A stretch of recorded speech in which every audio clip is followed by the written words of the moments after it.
ជំរាបសួរពុកម៉ែបងប្អូនថ្ងៃនេះគឺខ្ញុំចង់បង្ហាញអំពីបច្ចេកទេសក្នុងការបដោះកូនពេញប៉ោះ cherry របស់យើងនេះគឺជាពេញប៉ោះ cherry របស់យើងដែលយើងបានបដោះមកដល់ពេលនេះគឺពេញប៉ោះរបស់យើងគឺបាន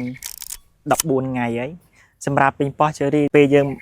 បដោះនៅក្នុងទ្រេរហូតដល់យើងយកទៅដាំគឺវាមានអាយុ25ថ្ងៃហើយចំពោះពេញប៉ោះនេះដែរឃើញថា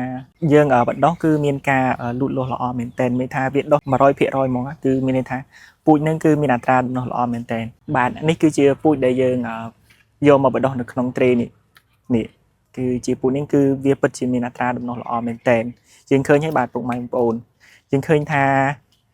ពេញប៉ោះនៅក្នុងនេះនៅក្នុងទ្រេគឺវាដុះ 100% មានថាទ្រេរបស់យើងគឺ104អញ្ចឹងវាដុះទាំងអស់ហ្មងណារូបមន្តនៅក្នុងការលាយល្បាយដីត្រូវយើងមានអីខ្លះទី1គឺយើងត្រូវមានដីសម្រេចទី2យើងមានស្កៃដូងម៉ត់ទី3យើងមានខ្ជួងអង្កាម